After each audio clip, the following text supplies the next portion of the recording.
LGBTQ 1-minute news. Let's queer up the world view. Pride amid the sirens as thousands march for equality in Kyiv.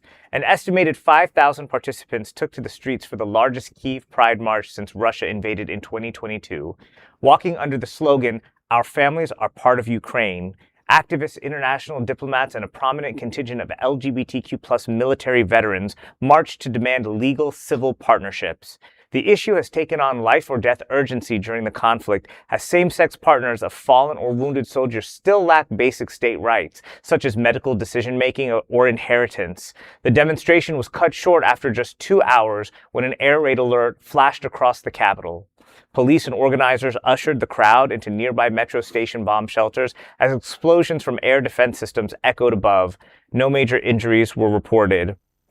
When I first saw this headline, I immediately thought, like, don't they have bigger fish to fry with, a war going on that, they're walking around in a pride march and all that stuff. But then the other part of it is that their partners are dying, leaving them in really dire situations, and I mean, I remember the American stories that were happening here before gay marriage was legal, or even the domestic partnerships, and how people would be living together for 40, 50 years. And then when one of them dies and the house was in their ownership, the name of the other person, they're left with nothing, for the still happens today, baby, just so you know. Yeah, I'm sure.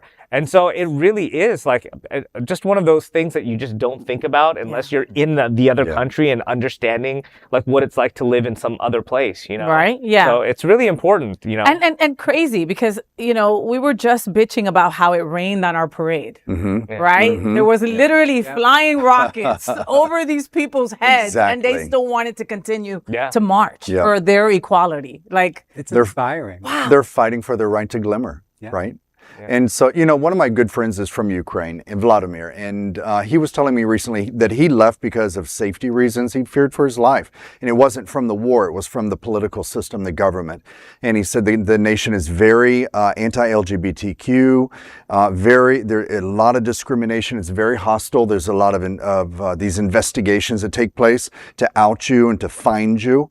And he said it's a very unwelcoming country, and he will never go back, he says. Very interesting. Wow. But I'm proud of them for standing up, because it is, like we were complaining about rain, but yet there were missiles flying over the city of Kyiv, and they still were willing to go out there and fight for their right. Close us out, Trini. That is LGBTQ 1-minute news story. There's no other queer nonprofit media platform like this in the entire world. Support our LGBTQ stories by sharing them and subscribing to Queer News Tonight.